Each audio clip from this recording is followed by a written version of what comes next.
Hello, everybody, and welcome to Save the Game Media's review and spoiler cast for Marvel's Spider-Man 2. It has been years in the making. It is finally here. I am Sam, and I'm joined by Kyle, which is an unusual combination. But the reason that is the case is because, as far as I'm aware, Taylor is playing it, but we are the only two from the Save the Game Media Network that has not only finished the game, but 100% it and platinumed it. And we are both sort of chomping at the bit to talk about spoilers. The first section of this review will be spoiler free. We will give a very clear spoiler warning once we start diving into stuff. So you can dip out then if that's fine. We'll answer some listener questions first, spoiler free. And I have no idea where this is going to take us, Kyle, but I am hella excited for it. How are you, my friend?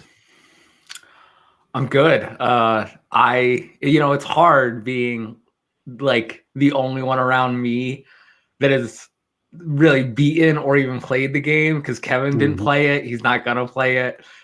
Taylor, he just started it. So you and I are really the only two that have platinumed the game. Obviously, you had it longer than I did, but I know lifed it like a madman. Of course. The only right way to do it. Yeah. For context, for people that don't know, I do coverage for IGN. So I actually got a code for the game late September. So I've been playing the game for multiple weeks at this point. I've done 2 full 100% playthroughs for the coverage. I've enjoyed both just as much. So it's difficult for both of us, but it's been so hard to not say too much. But that's what this is for. We're here. We can talk about whatever we want here. So, without further ado, let's dive into the questions, because they're all relatively top level. There's no spoilers involved. And if we get them out of the way, then we can get to the real juicy good stuff. So the first question comes from none other than Kevin, co-host of the Project X Talk podcast. And his question is, what is the biggest improvement over the first game? So that would be Spider-Man 2018. We can also include Miles Morales, I think, in there. It's not in the question, I think so, but we'll include it. What would you say is the biggest improvement? Well,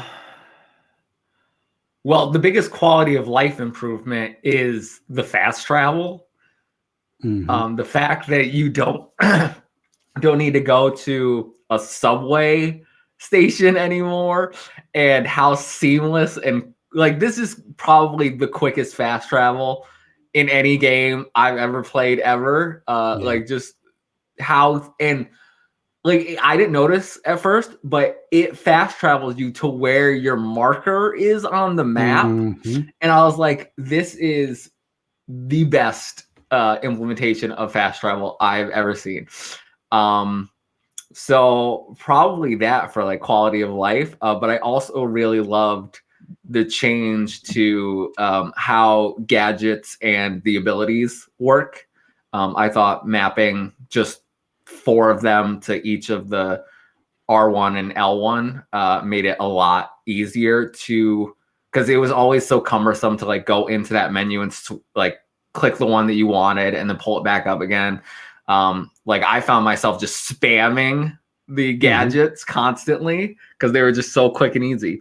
So probably those 2. Yeah, it's such a broad question, and it's so easy to be like, oh, well, I love this and I love this. I do think it is the what they've done with the abilities and gadgets, though, because 2018's combat was great. Miles Morales had a smaller gadget wheel, but you still had to press whatever button, L1 or something, and it would slow down time, and you'd analog stick up or down or left or right to a gadget, select it, and then go back into combat. There's now no disruption. It is completely fluid. There are less gadgets in this game than in the previous 2, but I didn't feel that I was missing anything from my repertoire. I thought that the gadgets that they had were all incredibly useful in pretty much every scenario.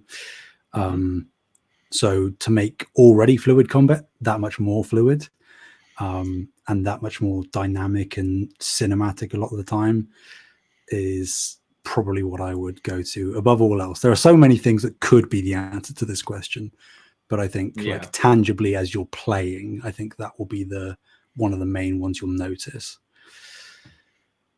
Okay, next question. Alpaca Tom asks, how are the random encounters this time around? It felt quite samey in the first game. Again, we'll include Miles Morales in this as well. How are they? I think they're better. There's definitely, I think they got rid of the more like cumbersome ones from the previous games, and the ones that they did keep from before, such as the chasing down like the speeding car one. They removed the like mashing of the square button to make it stop. Now you just have to like land on it and then web them up, and then it'll stop automatically. So they really like streamlined, made that quick. And then the new ones that they added, I found myself going out of my way to do them. I always found them fun. And I think that a lot of that is because the combat is just so much fun. So I understand why people thought, especially in 2018, why they were samey. And I think a lot of that had to do with to get like 100% in the district in 2018, you needed to do like a certain number of each like crime in each one. But without that like requirement in this one, I found them much more enjoyable. Yeah, I think. I mean, you've hit it on the head, the nail on the head. I was saying to Taylor when we were recording the last No Limits that went live, pretty much exactly what you said, where he had the same question of, what are the random street crimes like? And I said, well, obviously I don't want to give spoilers, but there's plenty of new ones that have you doing incrementally different things. They're all, go here, fight some people, and then you're done. But there are a few nice twists there, and they kept some which people could see as a negative, but they've expedited them. They've sped them up. So you might be stopping the car again, but like you say, you aren't having to do every single step, which is quite refreshing actually, because the first time I did one of those crimes, I was like, oh, here we go, get ready to mash square. And then it just didn't happen.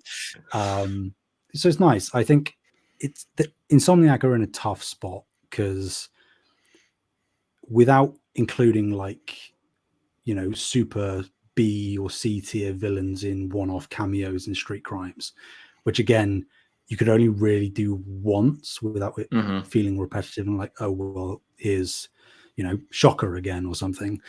You can only really have like chasing cars, beating up bad guys who are looking over people, and maybe a couple of variations of those things.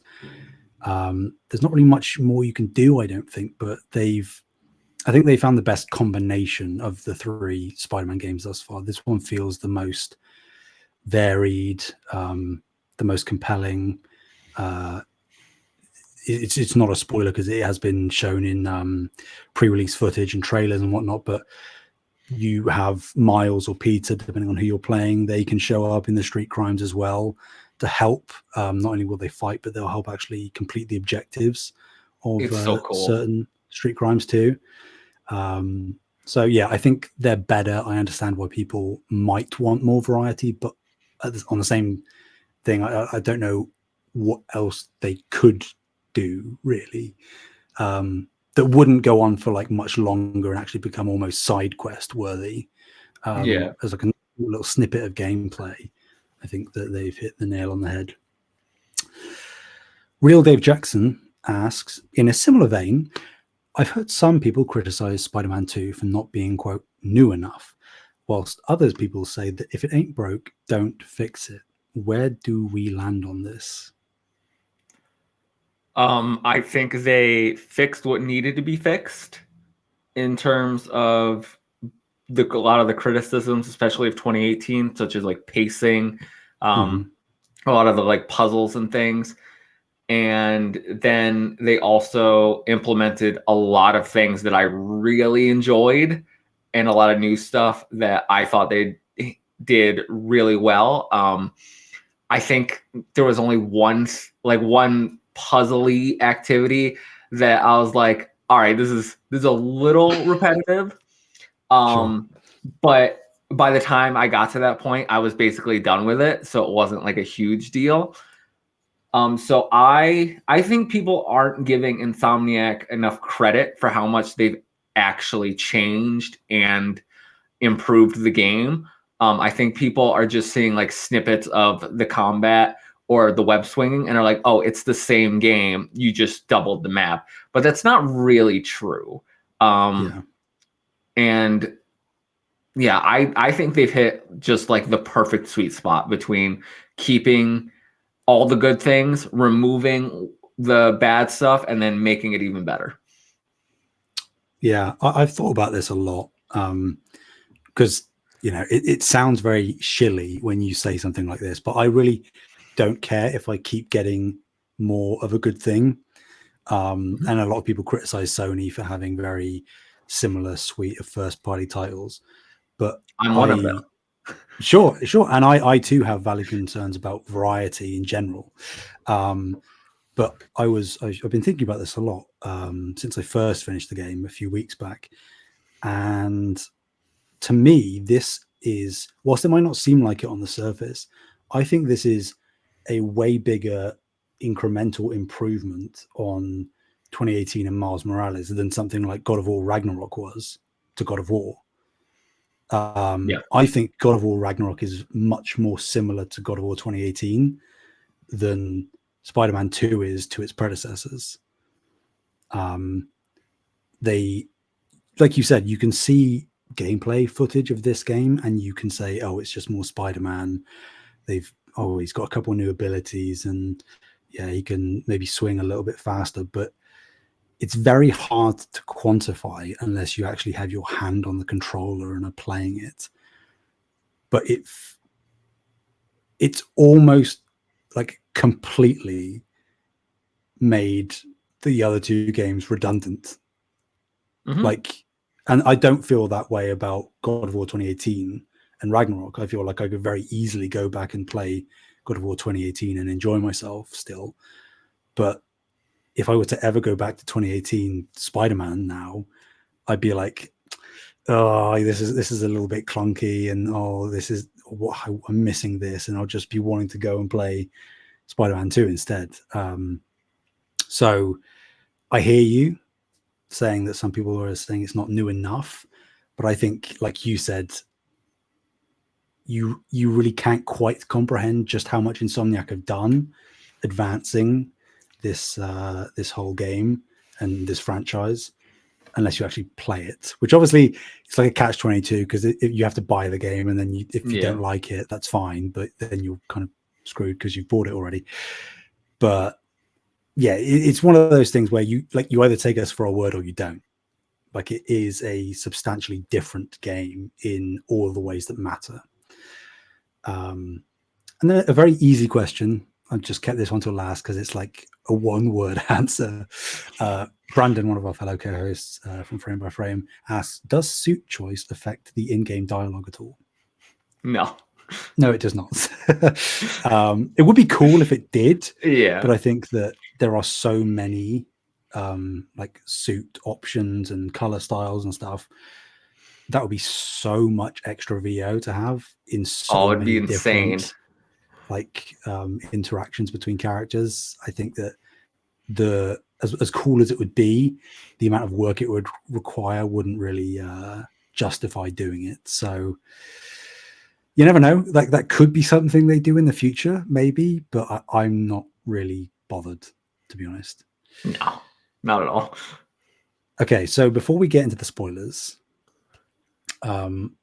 we've sort of alluded to this through our answers, but as a general indication to the audience, I mean, you said Life that we've both platinumed it. I assume you would recommend Spider-Man 2. I recommend Spider-Man 2 to almost anyone. I think I immediately said it's probably one of my favorite games of all time. And like, just thinking about it is so good. Yeah. So yeah, definitely. If you're on the fence, I have a hard time thinking that you won't enjoy it if you're on the fence. Like, go play it. Yeah. Yeah, I echo you entirely. I think it's Insomniac's best game by a long margin. It's improvement on its predecessors in every single degree. As we will get into shortly, it's got me incredibly excited about what Insomniac can do, not just with this franchise, but just with their games in general in the future. And yeah, I think it is the best superhero game ever made. Oh yeah, easily for me. And it's, you know, in a world where $70 games are so, you know, controversial, I think that Spider-Man 2 earns every single penny, and every single minute of your time. I cannot recommend it enough. How long did it take you to platinum? That's a good question. That's a good question. Just because I've seen people, because you brought up the price point, I've seen people complaining about the length of the game and saying $70 it should be longer. I got the platinum, I think, at like 27 or 28 hours. Yeah. My platinum was, I think, hour 30. But I mean, what I did was this is super stupid.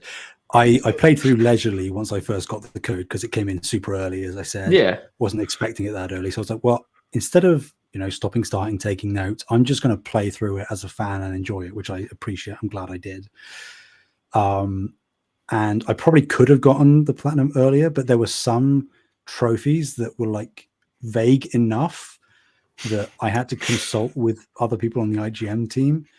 So that was me. I had to consult with you. That added at least a few hours onto my time. Yeah. So I probably would have been about 27-ish. That seems reasonable. I finished the story. I mean, it's harder to say. I wasn't really keeping track, but it probably is about 20 hours, a little bit under perhaps. And that's, well, definitely under if you just only do the main story. But that's not the way I recommend playing the game. No. So I'll just go out, experience, do things. If something catches your eye, go off and see it, because there might be some fun stuff. Who knows? I don't know. So yeah, I as I say, I think it justifies the price. I think that for the bang for your buck in terms of production quality, in terms of narrative substance, in terms of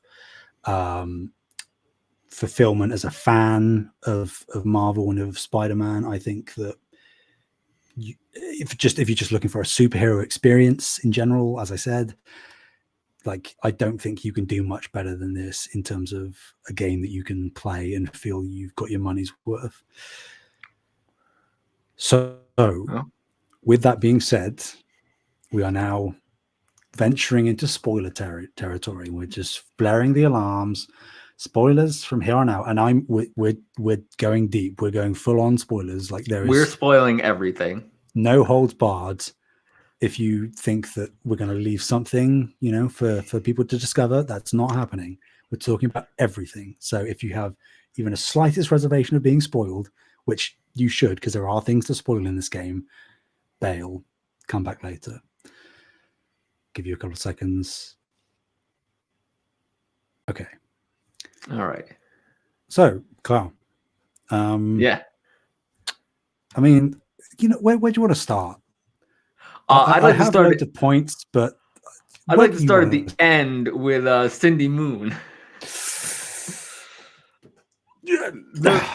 The minute he opened that door and he said his last name, I was like, "Oh my god, we're doing it! No way!" Yeah. I thought it was so funny because it was you in the Discord. I said that I really want a Spider-Gwen game, and I'm I'm just a huge Spider-Gwen fan in general. But I also love Silk and I love Cindy Moon, and getting that was such a surprise at the end, because I thought we were only getting that one like tease. I mean, there were a bunch of teases throughout the whole game, but I thought we were only getting the one tease at the end, and then to jump to that one, I'm just like, this was so beautifully done with the way they set this up throughout the game with Miles's mom just like hinting that she was seeing someone and all this. Oh man, I got so excited. I like threw my arms up in the air. I was like, yes, give me more. Yeah. For context, so people know, Silk is essentially another spider person, a female hero who gets bitten by the same spider as Peter canonically. That might not be the case in Insomniac's universe. It probably won't be. I would have thought that the spider was dead. Yeah. But, anyway, regardless, seems we're going to have a trifecta of spider heroes in the future.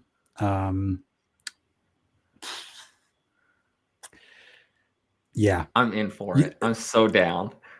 I mean, it's like what Brian Intihar, creative director on this game, was saying. You know, it's called Spider-Man 2 for multiple reasons. Not only is it the second, full-blown, full-length Spider-Man game, but it features 2 spider people in Peter and Miles. So it's like, that basically means he can pull out the same line with the inevitable Spider-Man 3. He's like, well, there's 3 spider people. No, I really wasn't expecting it at all. Weirdly, and I don't know why I was so dead set in my head, I was almost certain it was going to be revealed that it was Tony Stark. I don't know why. No, I mean, that would be interesting, but obscure about who this guy is. And as soon as the final post-credit where this reveal happens, I was like, oh, we're going to get to see who it is, and it's going to be a big surprise. And they opened the door, and I was like, wait a minute. And then they said Albert. Yeah. Interestingly, like I've seen, I don't know whether you've seen any of this, there has been some discourse that the post-credit scenes in this game are underwhelming compared to the first game. I think that's heavily subjective depending on what you do or do not know. Yeah. Because at the end of Spider-Man 2018, you get the Venom tease. And, the reveal that Harry's in the tank and stuff. And that's quite, universally known. Most people know Venom, even just a little bit. Whereas, I've seen some people in like their gameplay walkthroughs or whatever be like, who's Cindy? And like, I understand if you don't know, it's a bit like, well, that was a bit, they didn't show her face or anything. I don't know who that is. It's not like it is, this is my daughter Gwen, that's not the same kind of thing. But if you do know, like, I would argue it's even more exciting than 2018's post credits. Oh yeah, absolutely. Because I think everyone, like, there are certain beats that you hit throughout a Spider-Man story. Venom and the symbiote is always going to be one of them. It's one of the most famous like arcs in comics. And so that was like, okay, that makes sense that we're going here next. If you had made me make a list of bets, like of things that we were going to see at the end of Spider-Man 2, Cindy Moon is not going to be on that list, because unless you're like a comic fan, not even just a comic fan, a Spider-Man fan, because you need to be into this whole universe. You probably don't, like you said, you probably don't know who Cindy Moon is. But I think those of us who do know who Cindy Moon is, I think that it hits so much harder than the Venom and is such a bigger deal. At least that's how I felt. I was so excited. I think it's like you say, the reason behind it, mainly for people that are in the know, and even people that don't know that then look it up. I think the reason that this is more exciting to me is not only because it's clear that we both love Silk, but when you get the Venom tease at the end of 2018, kind of have an idea of where it's going, Yeah. like, especially because it's shown that the symbiote is on Harry in the tank. We're in spoiler territory. Harry is Venom in this game, which is, some people were a bit chagrined that wasn't a twist and it was somebody else. I'm like, come on, it's fine. I don't think it needed okay to be a twist. I don't think that they needed to shoehorn Eddie Brock or somebody in here. Exactly.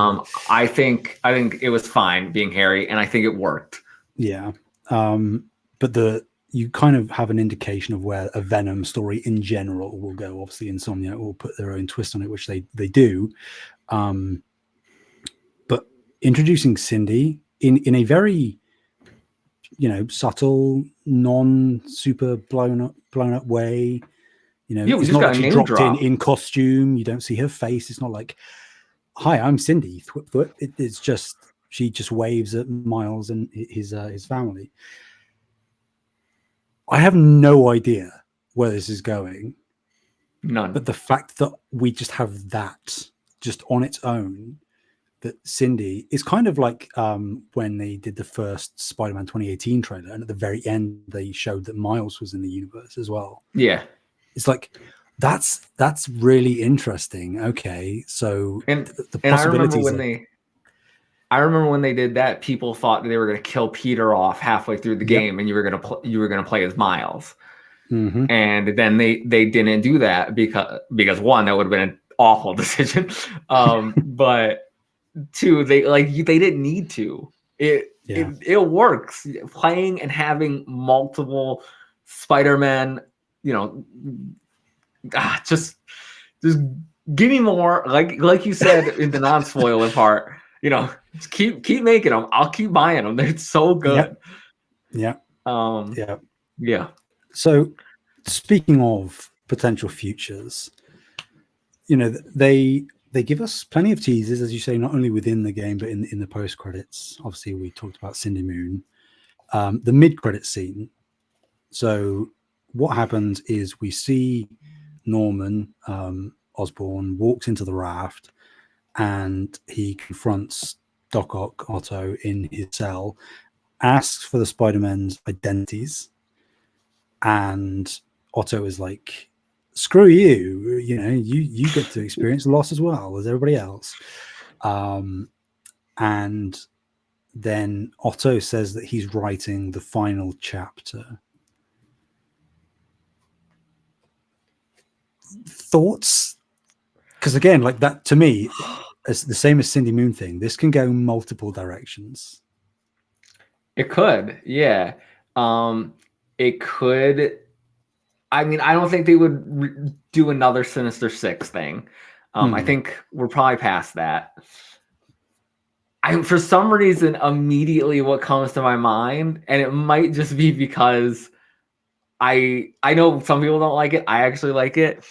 Is the Superior Spider-Man story where Doc Ock imprints his mind into Peter's body. Yeah. And for some reason, that kind of jumped into my mind. And then Cindy coming in at the end, I was like, well, maybe Miles and Cindy have to team up to save Peter in some way. Maybe it'll be a twist like that. I don't know. What were your thoughts? Like, what do you think? Pretty much the exact same thing. Yeah. Because, not only is that, again, to me, a very good storyline in the comics, controversial to some, sure, but I was really hoping that when Peter pulled up his garage, it was going to say Parker Industries. I understand why they didn't, and I think it's touching that they didn't. But like a small part of me was like, "Come on, just do it." Damn it! But like the whole point, and for a lot of Doc Ock stories in general, but in Insomniac's universe, Otto's body is failing him. That's sort of why he went full force into the whole octopus arms. And if he had the opportunity to implant himself into a younger, healthier body, I could see him taking it personally. But also, the second thought that occurred in my mind is like, well, okay, you're showing Otto, so he's clearly going to be a part of whatever comes next in some capacity. And Brian Intar, creative director, when they were talking about 2018, not long after it came out, they did say that Insomniac toyed with the idea of Otto being a good Dr. Octopus. As in the first game, he would have become Doc Ock, but not turned.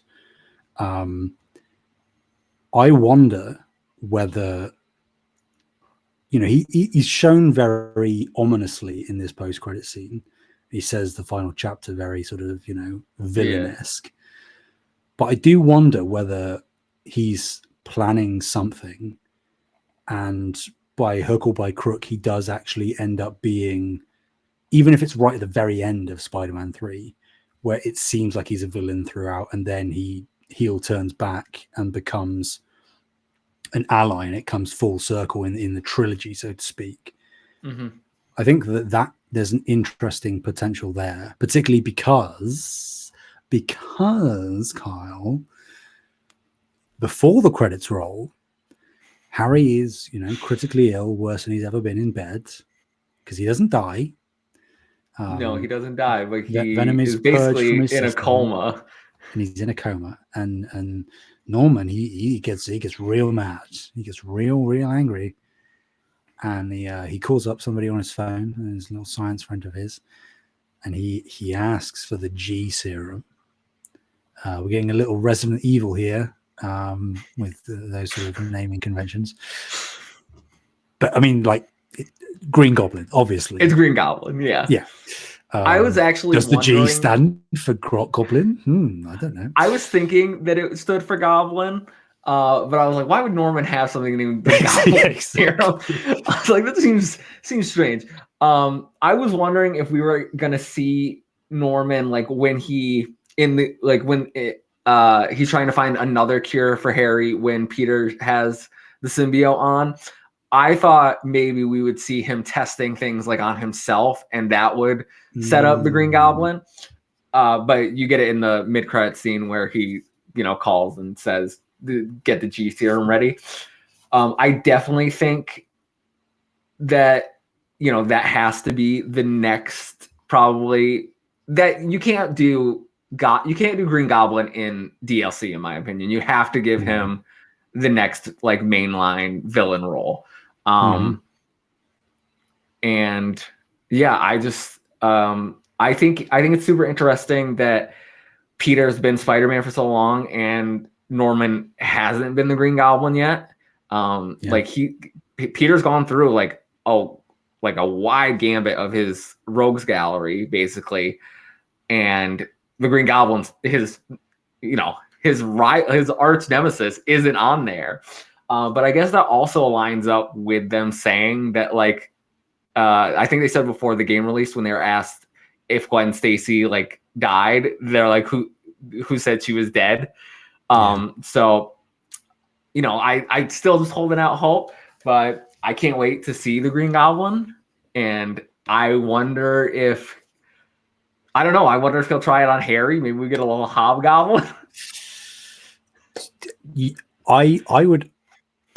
I think that is highly likely. I would have thought.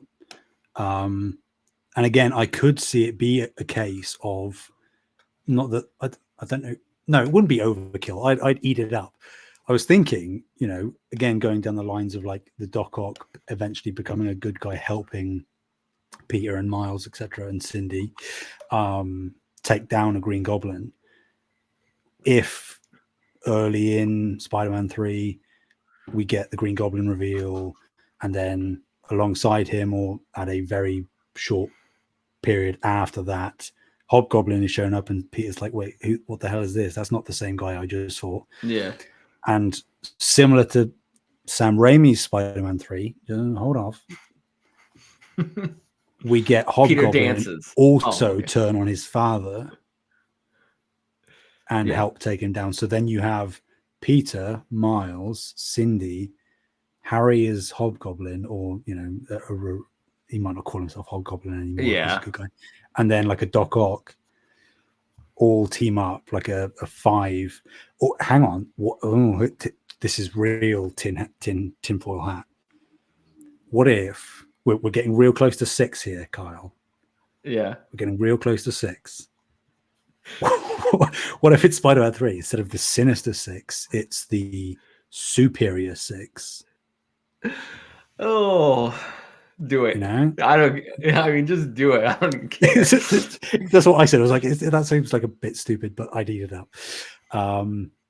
So I think we sort of made this quite evident, but we both assume Green Goblin will be the main villain of the next full-blown game. That's what I assume, just because I assume that some of the side quests set up what will be the DLC. Mm-hmm. So speaking of that, yeah, what might you be referring to? Carnage. Talking about Carnage. Did you see it coming? Did I see it coming? No, I didn't. No. I did not see a group of crazy cult arsonists somehow planning to steal a symbiote off a train, and the minute when he steals it and he starts talking and doing his like villain monologue, I was like, and it like paused. I'm like, you're gonna say Carnage, but then he does it, and then he says Carnage. I was like, there it is. In retrospect, and maybe it's just typecasting or whatever. I guess if I saw a murderous redhead, I should have assumed that it was Carnage, but I didn't want to like be like, oh no, they want to do Carnage and Venom. Yeah. But I think Carnage will be a DLC, or however they're phrasing it. But I don't see Carnage getting his own game. I actually think it would be cool if Miles tackled Carnage, maybe either by himself or like with like just advice from Peter. But then I don't know how that works, because it was kind of Yuri and Peter who tracked it. So did you see it coming? No. Really? Again, no. Which sounds stupid, because it's a redhead that is clearly psychotic. Oh yeah, murdering everybody, destruction and burning everything. It's just like, in retrospect, that's obviously Cletus Cassidy, but it didn't. But they never say his name.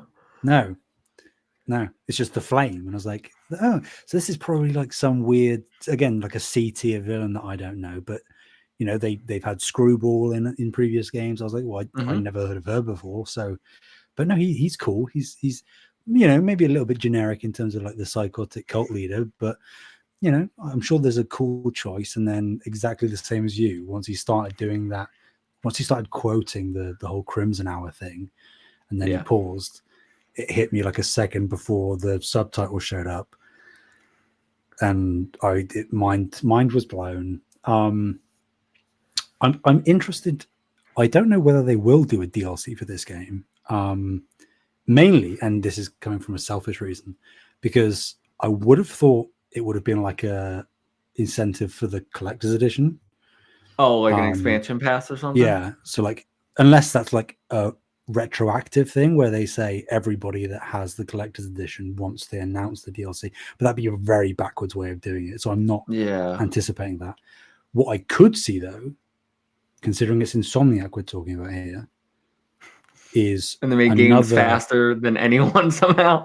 Another interstitial game like a Miles Morales, where it is Miles taking on the mentor role, training Cindy, and they are going up against Carnage. I mean, I'd be down with that too. That sounds great. But yeah, to me, that was one of the best twists in the game. 100%. And it came in a side mission storyline, and I was like, and that's one of those things they improved. They made the side, like, there's less side missions, but the ones that there are so good.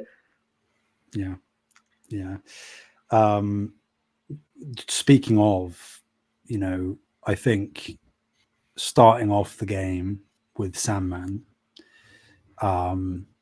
one of the most bombastic intro sequences to a game I've ever seen. I don't think I might not have been literally like fist pumping the air, but I was basically fist pumping the air as it was happening, because it's one of the things that I don't know whether you saw anything pre-release in terms of some of the trailers they were putting out towards the end. I stopped watching, I think it might have been like the state of play after they showed Peter with the symbiote for the first time. I stopped watching everything like after that. Yeah. Because I did not want to see anything. Same as me. I jumped off, but obviously I was very privileged and I got the code super early, but there were leaks for this game. Stuff did start to leak out everywhere, including the Sandman fight. And obviously they hadn't announced that Sandman was in the game. He wasn't in any of the promotional material. And then whether it was in response or not, I'm not sure, but in the launch trailer for the game, they do actually show the Sandman fight, not in its entirety, obviously, but they show that Sandman is there. And I was like, you obviously weren't spoiled, neither was I. No. But I was like, I would have been so gutted, because it was, again, similar to like the Carnage thing. Like retroactively, maybe I could have thought that Sandman could have been in the game. But considering what they had been talking about with Lizard and Kraven and Venom, I was like, well, I don't know if they will. And, they come out of the gate swinging. Metaphorically and literally. And I think the fact that Sandman ties into the story overall, and then you learn more about that through his like side missions of collecting his memory and putting it back together and making him whole again, basically, which I thought was beautiful. I thought it was, I really felt bad for him. I thought they did a good job, just even in the little, like, I don't know, it was maybe like 3 lines of dialogue per memory that you get. But I thought they did such a great job.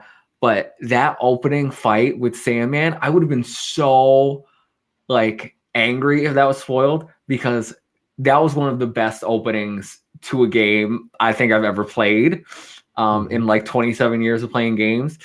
When Miles gets hit and he does the super slingshot for the first time, I was like, that was so cool. I was like, thank you. And I liked all the boss fights. I don't think there was a single one that I disliked. I don't think any of them like overstayed their welcome. I thought they all, I thought the mechanics or what you were supposed to do in each one was pretty easily defined. And I never felt like any of them were unfair or like annoying. Yeah. So, but the Sandman one, just because of how big of a spectacle it is, and how like even afterwards when the city's covered in like sand in certain parts or whatever, I'm like this was a cool way to change parts of the city and make them look different on like a whole like huge scale without it seeming like unnatural to the Spider-Man universe, because you grounded it in Sandman. Like everyone, like anyone who knows Sandman is like, yeah, you could do that. Like that makes perfect sense. Yeah. And also, I just think in general, like from a setting the stage kind of thing, there was nothing even remotely close to that in the previous 2 games. No, in terms of like size or scale or how dynamic and cinematic it was. It's not even comparable. So I think that Insomniac did that intentionally to be like, look, you might think this is just more Spider-Man, and technically it is, but we are operating on a completely different higher level now. Yeah. And they in my opinion, they don't really, you alluded to it earlier in terms of pacing, but they just don't really take the foot off the gas at all. They just keep going and throw so many new things at you to do and to see and to experience the whole way through. Such as my boy here, Venom. Actually getting to play as Venom. Oh my god, because I knew Kevin wasn't gonna play the game. When I started playing as Venom, I like texted him and I'm like, so I'm playing as Venom right now, and I'm biting people and in the stomach, breaking their spines. Like, these people are dead. Like, Venom is straight up killing these people. And I'm like, this is one. I didn't think Insomniac was gonna go there. I didn't think that we were gonna play as Venom. I thought that was a very nice surprise. And one, it makes me want a Venom spinoff. Two, it makes me hope that they give the same level of brutality to Wolverine. Yeah, because 100%. I that's just, you've shown me you can do it. I trust you. Like, do it. Go for it. Make Wolverine as brutal as possible. Although I don't know if maybe I was just thinking too much.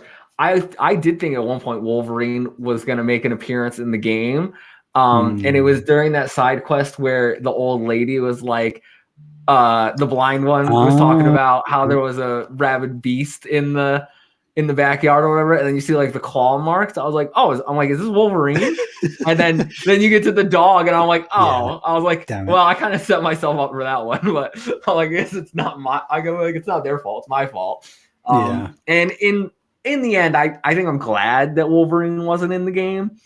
I think that might have just been too like shoehorning it in, but yeah, playing as Venom was so cool. And then the fight I call it a fight. He made Craven look like a toddler. I destroyed Craven so easily with Venom, and then to get that scene where Venom kills him and eats his head, I'm just like, wow, Insomniac, you did not shy away, and I'm here for it. Yeah, it's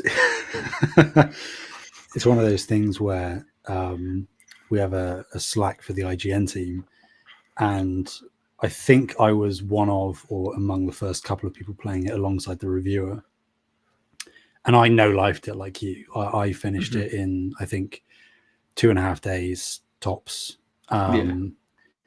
And so I was the first one to get to that sequence. And like you, it seems, as soon as the camera transitioned to behind Venom and it showed the attack prompt, I paused the game, I put the controller down, and I just messaged people being like, so have you gotten to this section yet? And they're like, no, why? I was like, no reason. No, let me know when you do. Reason. Yeah, just keep an eye out. I think everything you said is completely correct. It gave me, there's been rumors that Wolverine is going to be like R-rated or whatever, and I think that is the correct thing to do. It's just a case of, will Marvel let them? And I think that if this is any indication, they might not go full on viscera and guts.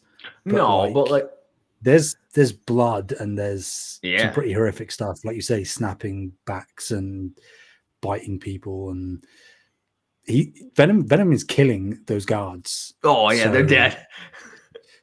I didn't think I could be more excited for Wolverine. And this isn't just for like the Venom section, but for just this game in general. Like I said at the top, I truly cannot wait for Wolverine and then whatever comes next in this franchise.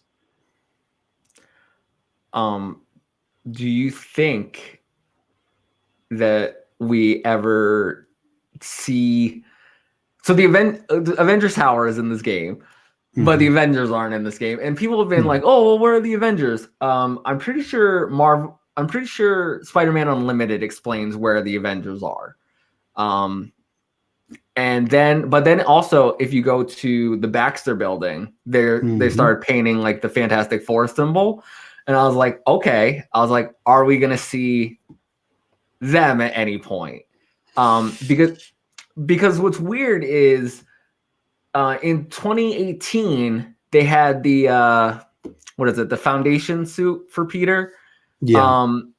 But then they don't have it in this one, which I thought was strange. But then like Miles has the Wolverine outfit. Miles has the Carnage outfit. Miles has the Null outfit. Mm-hmm. And the Null's a whole other thing. When they were talking about the hive mind and everything, I was like, yeah, because Venom's a hive mind. There's a god. Come on. Are we talking about this? Are we gonna go into this Insomniac? I don't know. I want to see these other heroes, but I don't. At the same time, I don't know. Some people are like, "Oh, don't make Insomniac the Marvel studio," and I'm just like, they clearly. I'm like, I don't know about you, but they clearly seem to like it.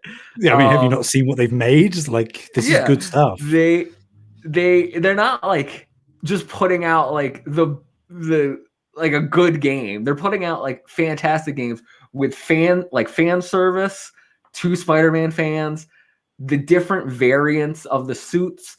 Not all my favorite suits returned, but I thought the suit selection was still very good. Yeah. For both Miles and Peter.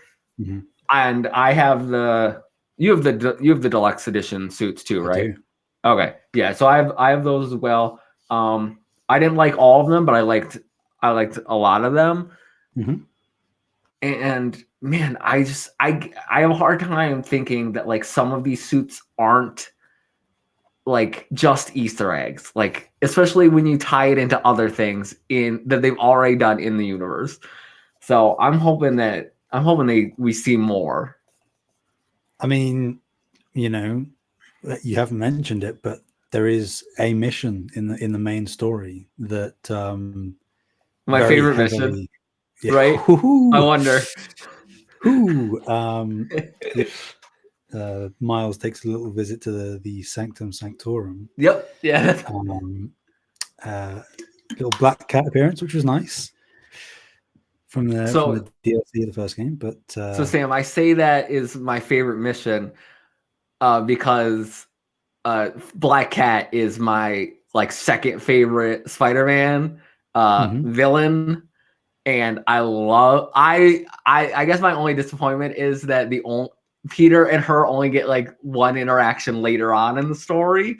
But I did think it was cool seeing Miles and her interact. And then when she leaves and he says, "Au revoir, Felicia," I was like, you just said bye, Felicia. I was like, that's good. That's a good one, Miles. But then Wong sending Miles the note after he...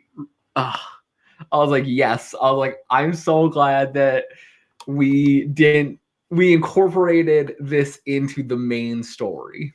Yeah. I've seen some people complain, that in the note that Wong gives him is like, the Doctor and I owe you one, which is like cool, establishing that they are most definitely a real thing. The Sanctum isn't just there as set dressing. And then I've seen some people complain that like, well, if they owe Miles one, what could be better than a massive symbiote invasion of the entire city?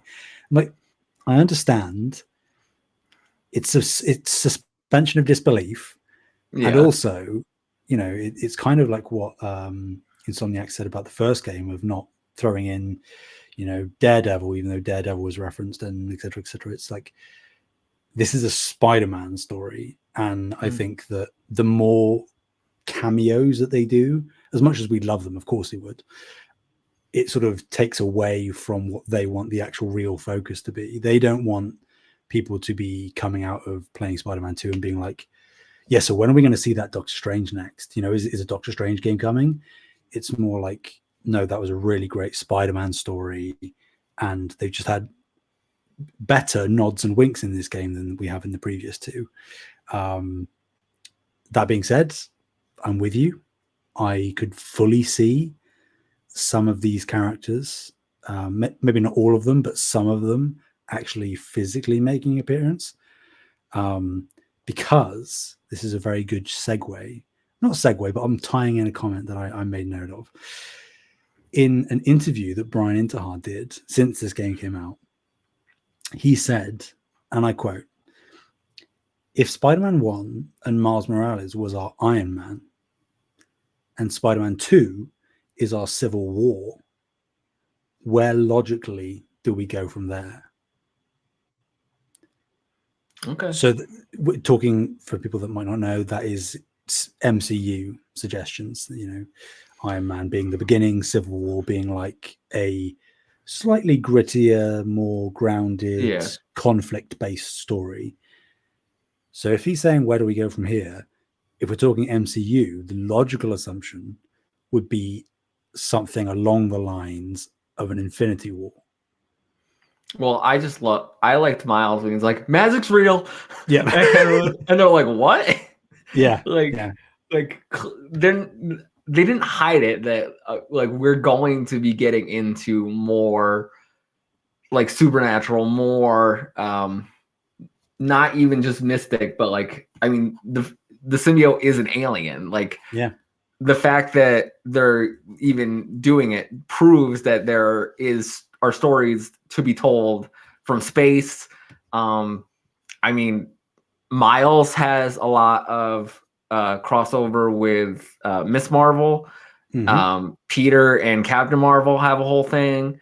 There's a lot of different things they could do space-wise. There's a lot of different stuff they could just do in New York. Like, sometimes I think they're thinking too small. Like, oh, well, where's Doctor Strange? Where's Daredevil? And I was like, well, I mean, they could just be like fighting somewhere else. Like, just because you didn't see them doesn't mean they don't exist.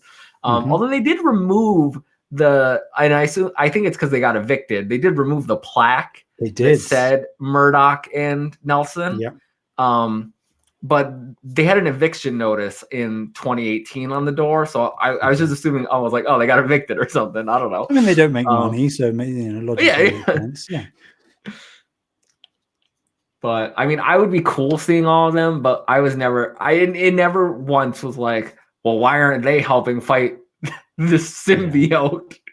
I think Insomniac very clearly have a deep love and respect of the Marvel universe in general, but I think that the key thing to keep in mind is that they are very deeply invested and care a lot about Spider-Man specifically. People say, oh, well, we don't want them to be just a Marvel studio. And it's like, well, if you want those kind of cameos, they're almost like obligated to be, because if you have a Doctor Strange full-on appearance or a Fantastic then you need to make a Doctor Strange game. Exactly. Which, hey, I'd take it. They've got the portal tech, clearly, not only from Rift Apart, but this game as well. They could do it. But yeah, like, I think them sticking fully to Spider-Man, and that's not to say that a Doctor Strange game or a Fantastic Four game can't come along, even from Insomniac, just much later down the line. They're doing Wolverine. They are technically working on a multiplayer game. Theoretically, if it was a Marvel IP, that could be something like Fantastic Four. A 4-player co-op type thing. That could be the case. We don't know. Could be something X-Men related. There was the carnival ride named after Dazzler. So exactly. So I think the possibilities are very open, not only in what they have suggested, but also what they maybe haven't and have just sort of implemented into the open world as little winks and nods. Time will tell, though. Time will tell. Speaking of the open world, I assume you did, but the Wakandan embassy Easter egg with Miles, I thought that was a nice touch by them. For those who don't know, if you take Miles and go to the embassy, it'll prompt you and he'll do the Wakanda Forever pose. And I thought that was just great. Yeah. And not only that, they also have a Black Panther inspired suit for Miles as well.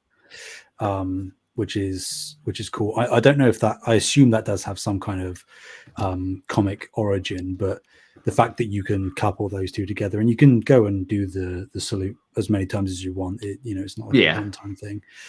So no, a very nice touch. Again, something that isn't highlighted. It's not part of a side quest, or It's just something that you can stumble upon in the same way that the Nelson and Murdoch sign, or well, technically the Stan Lee statue, I think, was the end of one of the side quests. There's the Lockjaw, from Inhumans. Yep. That statue is still in the city. Stuff like Damage Control is the company that are cleaning up all of the Sandman mess. You can go to where Miles had his final fight and see the remains of Tower, yeah. That. So Finn's trophy is still on Trinity Church, the little science trophy. Go to Trinity Church if you haven't gotten that trophy yet. That's where you find it. That's where you find it. Southern tip of Manhattan, people. It's just above Battery Park. You'll find a church. Go to the spire around the back. You'll find it. You're welcome. There's tons, even more than we just mentioned. There are so many. You can go and visit. That you can't interact with it, but like Finn's grave is in the cemetery at the top of Manhattan alongside Rick. There's a plaque in the center of Times Square that commemorates all the people that died from the Devil's Breath incident in the first game. So they know what they're doing. They pay attention. They care. Something I'm going to ask. It's very, very inconsequential in the grand scheme of things, and we sort of mentioned it here and there. Suits, as you said, not every suit from the previous games return. There are obviously new ones in this game. I'm just going to ask. This won't mean anything to anybody, and of course, unless they played the game. Which, if you're still here, you hopefully have played the game, or you just don't care, which is shame on you. What was your favorite suits? What did you rock with for the majority of the time?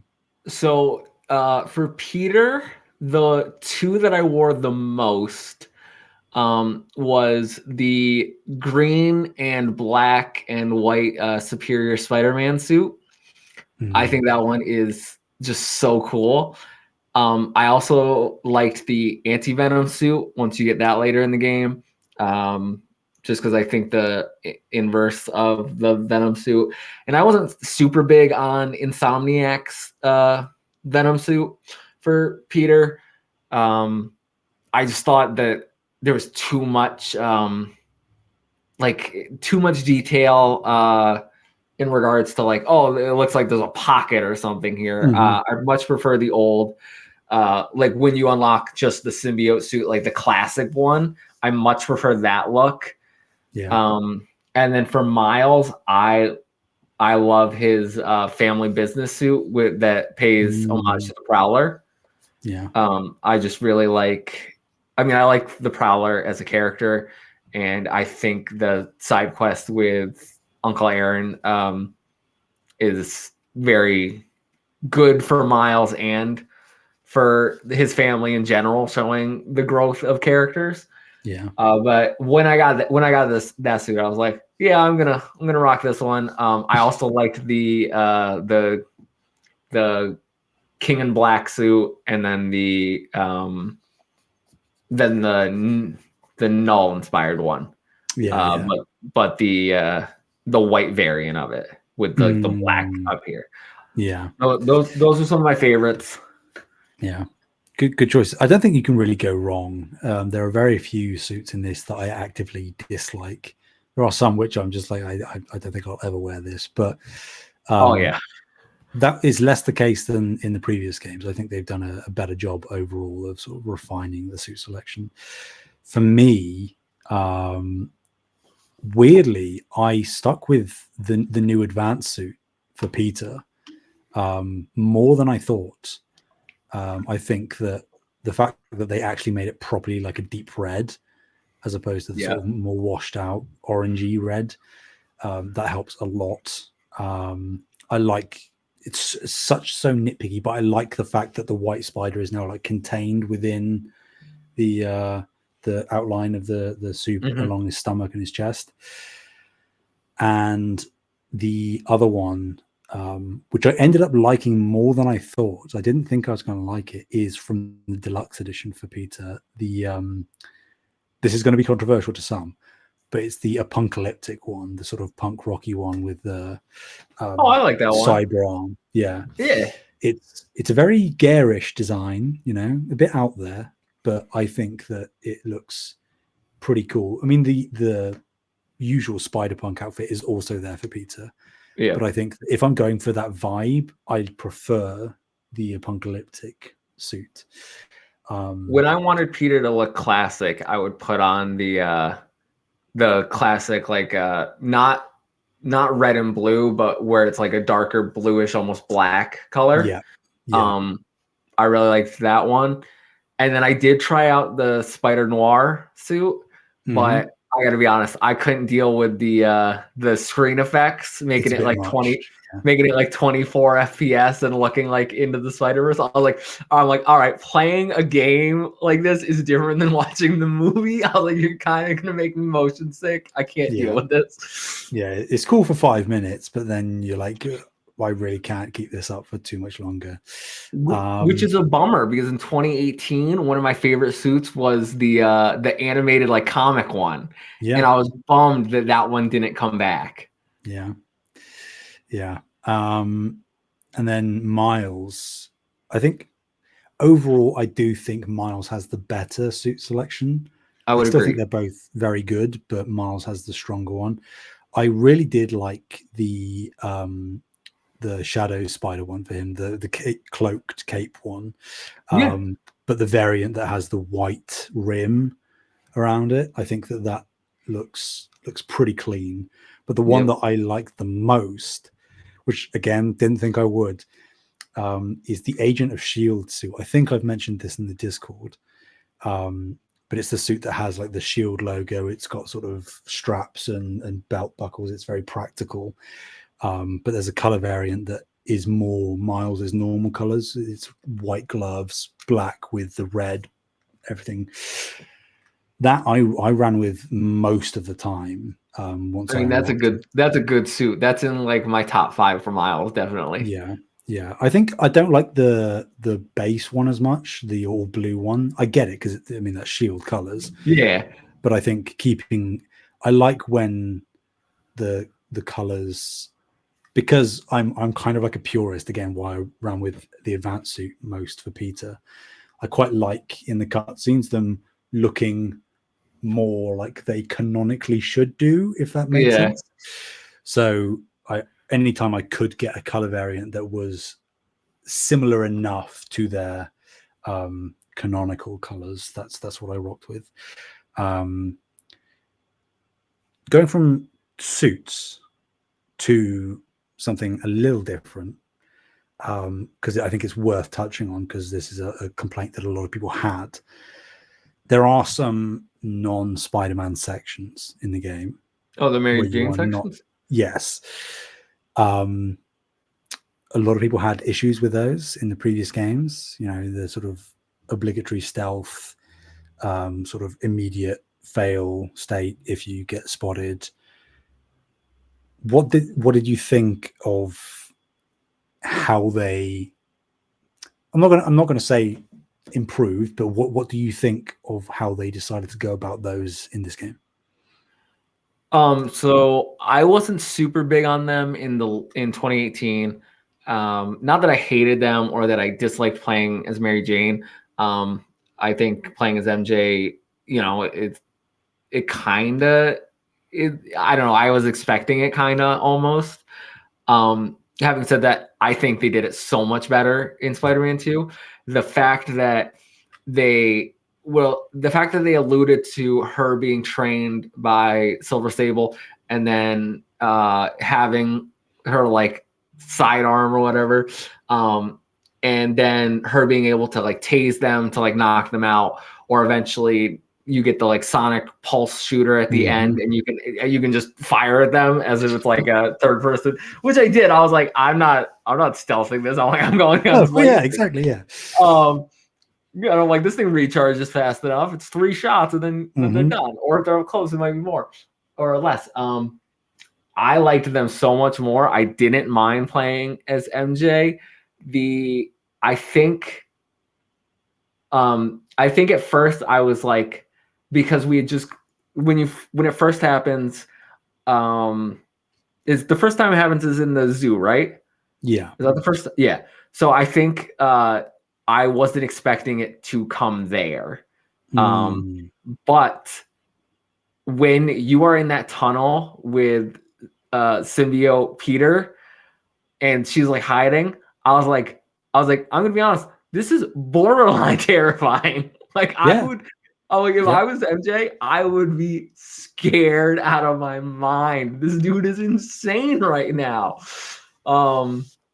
So I liked him. I didn't have a problem with him. I hope that people, I don't know. I always thought people were a bit harsh on it. I understood that it kind of slowed the pace of the first one down. I don't think it does that with this one because they are more like action oriented almost. And I hope that people are like, I don't know. I hope they're not afraid to be like, yeah, I liked that part actually. Yeah. I think that I think they've done enough to make it as engaging as possible when you're playing as MJ. You know, in the previous games, you were just stealthing around, and if you got spotted, you have no option. It's just it's immediate restart checkpoint, which is why I think a lot of people got infuriated with it, even if those sections were realistically quite simple.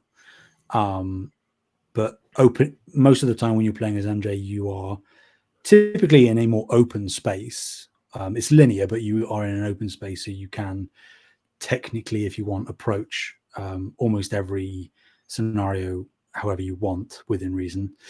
And you know, beginning at the zoo, I like that you're sort of like, oh, here we go, it's an MJ section, and immediately they introduce the stun as an actual mechanic. You're like, oh no, okay, she's actually capable. She will still get like downed if you're playing recklessly, but she's capable. She can do stuff. And then obviously you get the web shooter, which is awesome. And then, like you say, the sonic burst sort of is a cherry on top of the cake, really. I can understand, again, even with all of those improvements, that people might not like it as much. But I think the thing that tips it over the edge for me in this game in particular is because the narrative moments that they choose to have you play as MJ are so much better here than they were in 2018. It sort of felt arbitrary in 2018 when you're like, well, would it make sense for MJ to sneak in without any kind of defense into a Sable base? Or, you know, would it make sense for Miles to wander into a place where Rhino is stomping around? It's like, well, maybe, but it's a bit of a push. I think that, you know, like you say, the tunnel, or whether it is, you know, them planning at the very end to sneak into the symbiote nest and steal the meteorite shard. I think that it's more justified, and therefore there's not really, or at least for me anyway, it's got to be subjective. There wasn't a disconnect where I was like, I don't believe that MJ, with what she has at her disposal, could manage this. And the street assault, the second time he plays MJ, where Peter starts losing himself to the symbiote, but just before the tunnel, they do play that like a horror sequence the entire way through. Like, you know, you get spotted a couple of times by Craven's guards, and then Peter just comes in and butchers them, essentially, you know, tosses them across the street and sort of slams them against cars, and you hear the sort of guttural roars. So yeah, I think they're better than they've ever been. I still think there's potentially room for improvement, but I, again, similar to what I was alluding to earlier, I don't really know with the street crimes what else they could do. And I appreciate that you couldn't have really given that horror vibe if it wasn't MJ that you were playing as. Oh like, yeah, if it wasn't just a bog standard human with no superhuman abilities. If you were playing as Miles in that section, it wouldn't have had anywhere near the same impact as it would have had with MJ. So other than that, I really don't think that there's any criticisms that could be levied against this game. The pacing is so much better than 2018. I didn't have that much of an issue with it in 2018, but a lot of people said that the third act, when the Sinister Six broke out, it felt a bit rushed. I didn't feel there was an ounce of that in this game. I felt everything got its due diligence. It didn't feel like anybody was there too long or too little. I assume do you feel the same way about that? Or I do. I do. I never really had a problem with 2018 either. I would have liked more of the Sinister Six, I guess, sure. but I mean, who doesn't want more of a good thing, you know? Mm-hmm. But since we were talking about MJ, when she becomes Scream, wasn't expecting that. No. I had to like double check because I was like, I don't think MJ ever wears the Scream symbiote, and she doesn't. She does wear Carnage, I believe, at some point. But I was like, okay. I was like, so this. I'm like, this is different, but I'm okay with it. One, because the design is just so good. That and the whole fight with her. And it's basically just like her and Peter like hashing out their problems. Couples therapy, yeah. I was like, I like this. I was like, this is good. It makes sense. And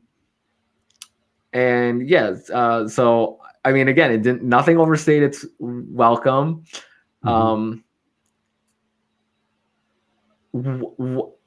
We haven't talked about Craven, but before we get to Craven. The chameleon. I knew it was the chameleon after like the second drone that I got. I was like, oh, okay. I was like, I see what's going on here.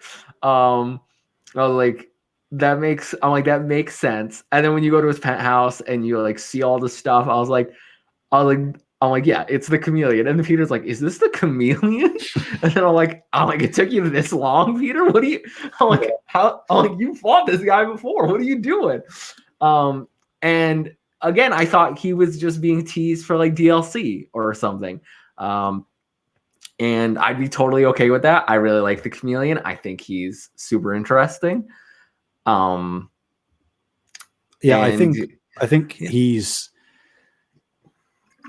obviously now you've got the added context of technically Spider-Man didn't kill Craven, but like they've got that thing that, his brother is now dead, or half brother is now dead. And it's all your fault. Yeah, exactly. I suppose technically Chameleon might not have the context, and he knew that Spider-Man had the symbiote suit and then saw a rampaging thing. Because it wouldn't have been. It's not going to be public knowledge that it was Harry when it was Venom. So they could have easily just assumed that it was Spider-Man, and then Spider-Man, for one reason or another, got rid of it. So I mean, he probably will have some kind of lust for vengeance. But I think that the possibilities for what that could open up in terms of like narrative and gameplay is very interesting. A good way to level up a villain that a lot of people might not take that seriously. Like, just on a base level, if you are in, like, let's say a sequence where you're wandering around the interior of a building, let's say the beginning of Spider-Man 3 is Peter walking through a supermarket getting shopping with MJ, and he's sort of, strolling past people, and then a couple of people in the aisle, as he's going aisle to aisle, there's like a few people here and there that are just sort of watching him, not really doing anything, just watching him from a distance. And then, as he's about to leave, or as he's leaving the supermarket, a person sort of walks up to him, and as they walk up to him, you sort of see that, flicker of the mask sort of faltering a little bit. I think, again, sort of talking about horror, the kind of suspense that you could build in certain sequences, if they're done right, where it's like anybody around you right now could be Chameleon. Yeah, Chameleon, the way he could psychologically mess with your life, the life of anyone you like care about, just he could do so much if they did it correctly. And I guess that's what kind of gets me excited, because it's different than just Kraven and Venom are great. Like, yeah, I love Kraven, I love Venom. But Chameleon is he's a different kind of foe, to where he's not just like, hey, I'm gonna beat you up. He's gonna destroy you other ways. Yeah. A more cerebral, psychological villain. Yeah. Which is a nice change of pace from the sort of powerhouses that we've had thus far. Yeah, no, I'm interested to see, because I think he could be if there were to be DLC, I think he would be a good candidate. And even, I mean, I just said as the start of a Spider-Man 3, but he could be like if there is another Miles Morales-y type game, I think he could fit well there. As like a capstone. Maybe it is Chameleon fully wrapping up the Kraven side of things, and then Carnage wrapping up the Venom symbiote side of things. That could work. Having them being sort of dual antagonists in a game, and then having Green Goblin sort of fully take center stage in the third mainline entry. That could work. What did you think of Kraven kills Scorpion. Yeah. He tries to hunt Black Cat, but obviously you're not going to kill Black Cat. So I'm glad you got away. No. Then he tries to hunt Kurt Connors, which leads to a super cool scenario where he's rampaging through the city, and that's just awesome. But Miles's fight with Mr. Negative. Yeah. How did you feel about his redemption arc, kind of? I liked it the more that it went on.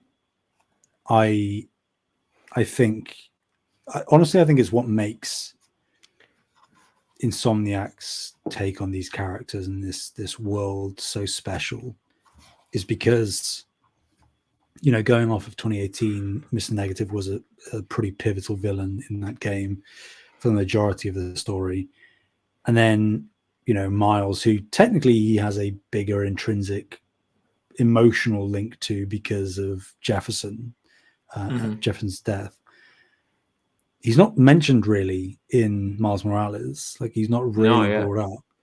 So he was, Mr. Negative was revealed, or Martin Lee was revealed in relatively early on in Spider-Man 2's marketing that began with the showcase and whatnot, and trailers after that.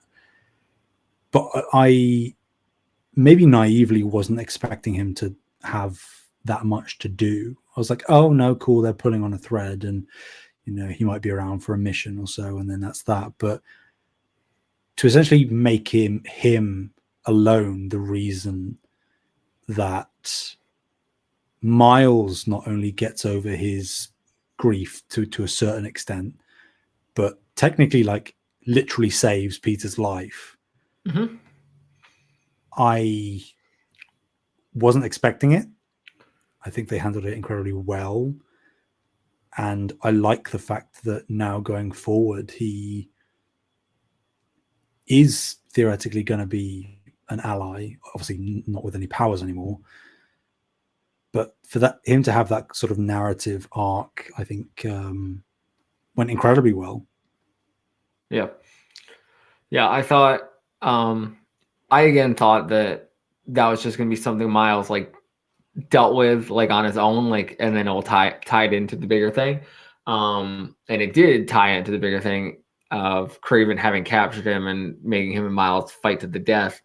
But seeing Miles' like personal growth to let go of like his hatred and realize that, it's not worth it for him to kill him, because it's just not who he is. But then also to have him basically, by giving Peter his power, basically create the anti-venom suit. I thought that was super interesting. I thought it was a cool way to do it. It's not the way I thought that they were gonna like go about doing it.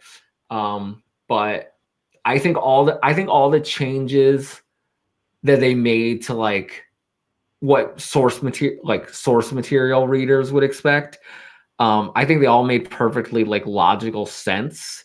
And I thought that the whole story, as it goes on and just gets more woven together, was just so brilliantly done the entire way through. Like there were moments when I was like, this connects. I'm like, of course it does. But yeah, Insomniac is, in my opinion, Sony's best first party studio. And I think that this is one of the, probably the game that you should buy a PlayStation 5 for if you don't have one. Absolutely.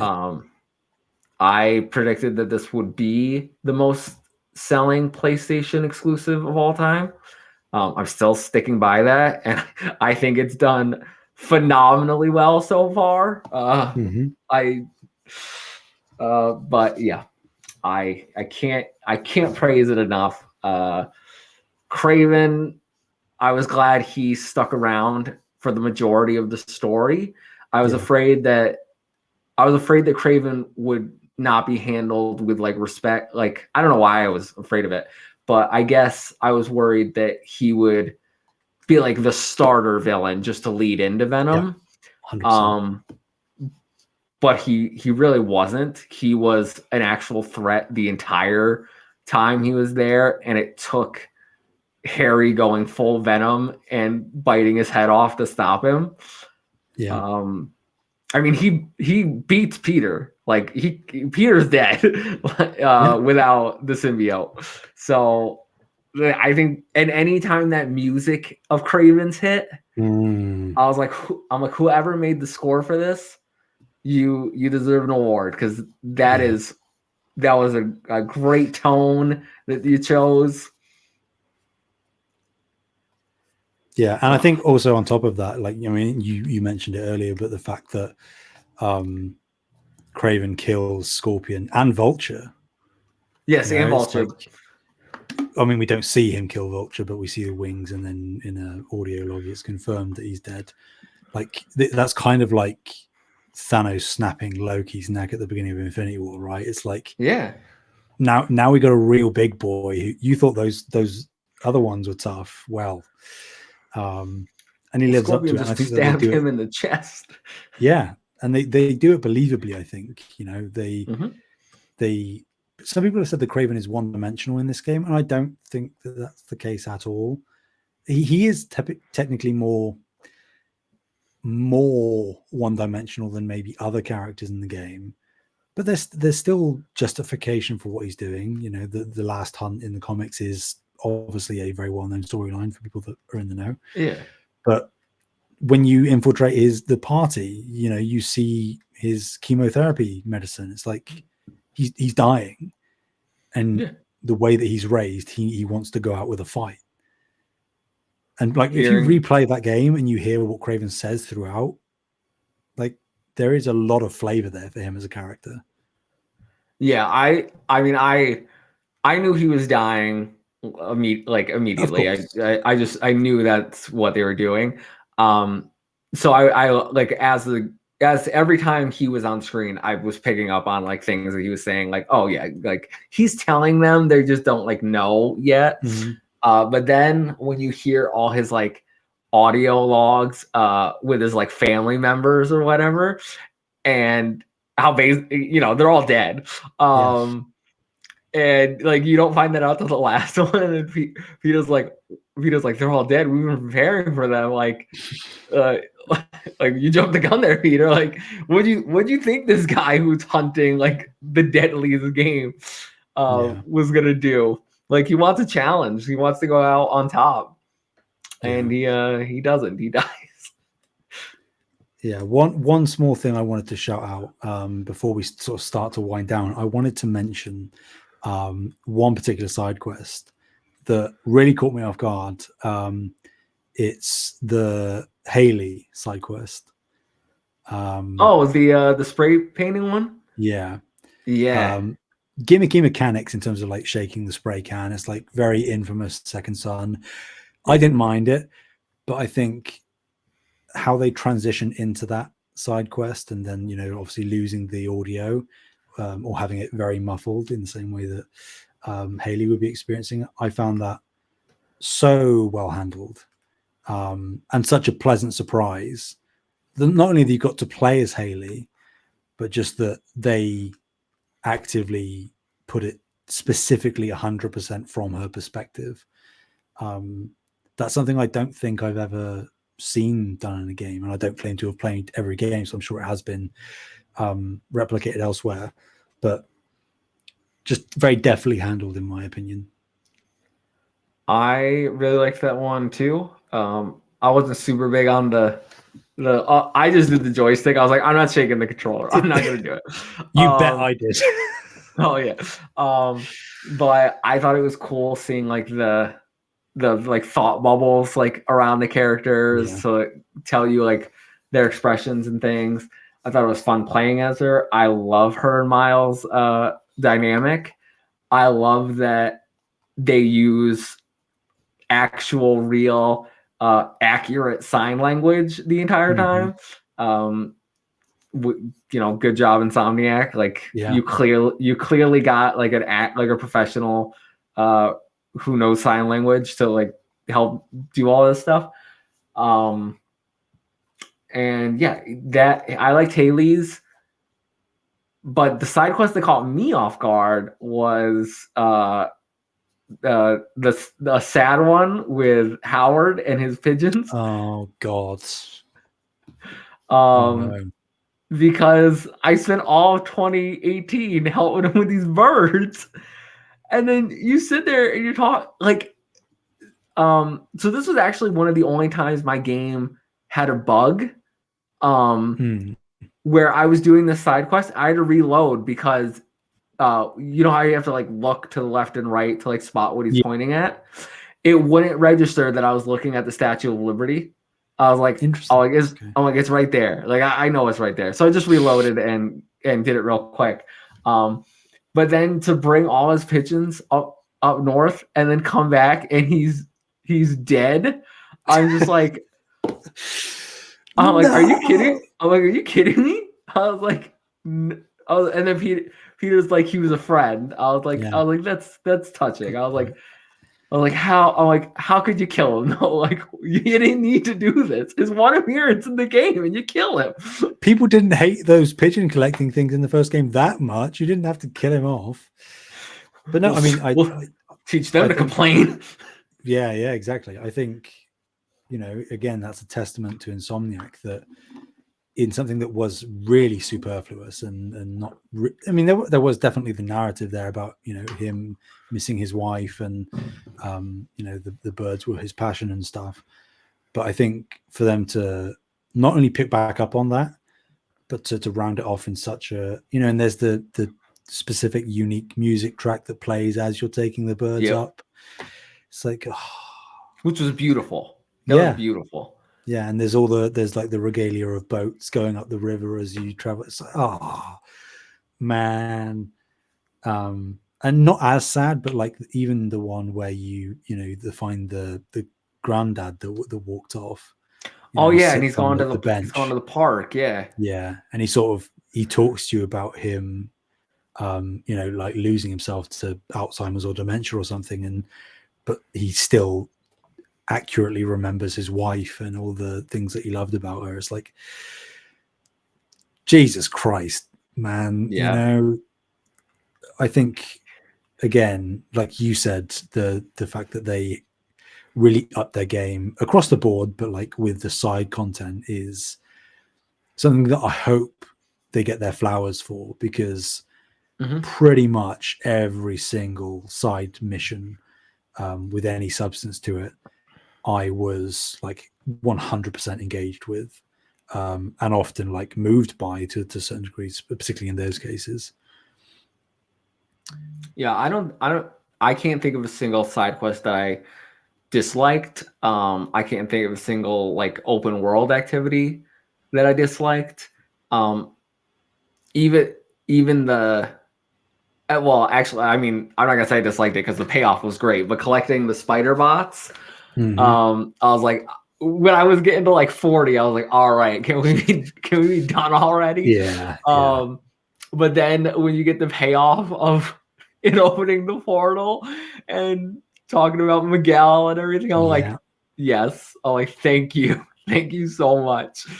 Again, like, is that just a wink and a nod, or could that be a through line that they pick up on? Well, I know that in the Into the Spider-Verse movies and stuff, you see PS4, you see the PS4 Spider-Man. So I think it makes sense that in the multiverse, it's just one of the universes. Yeah.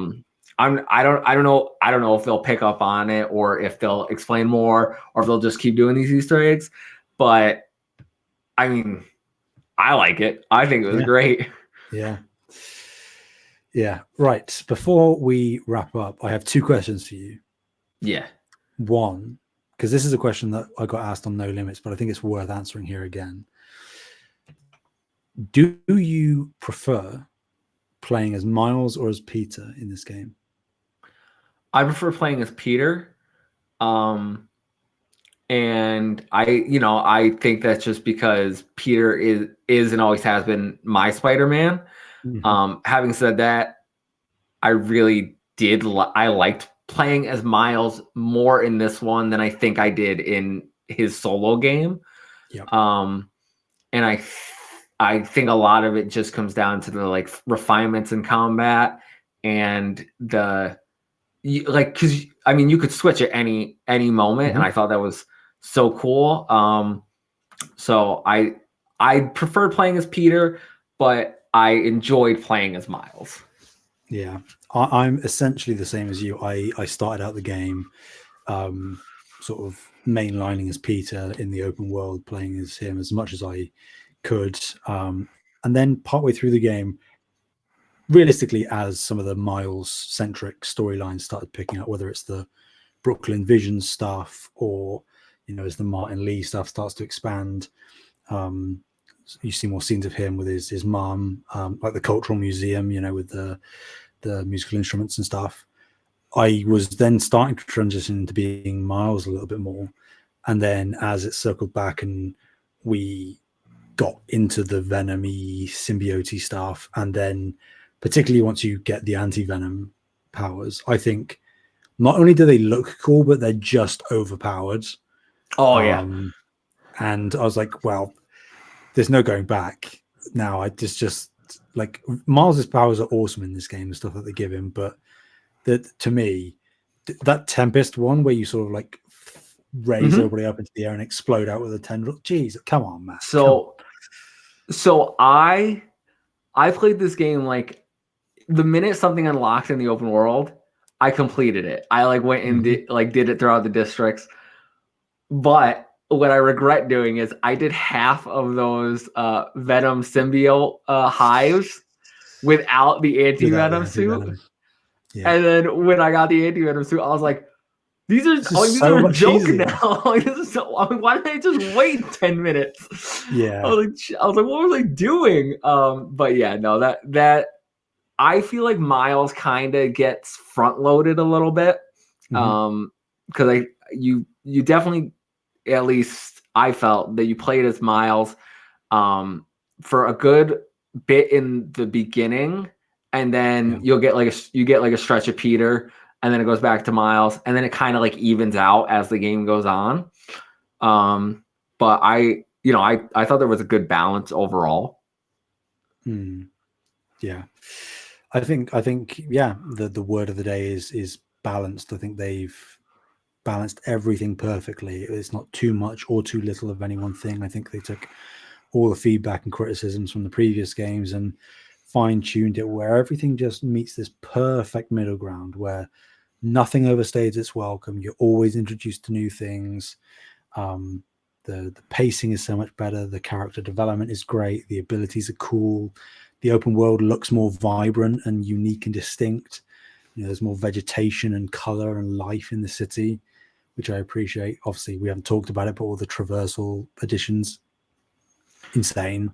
The speeds at so which you good. can reach in this game are absurd. Again, which is why I think going back to 2018 or even Miles is going to be a tough ask. Outside of wanting to experience the story again, but like gameplay and just going in for a swing, it's going to be Spider-Man 2.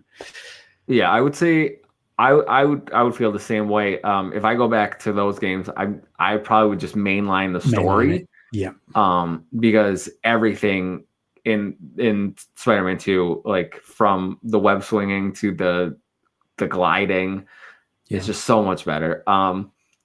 I will share one funny story. That achievement that you helped me with doing the tricks.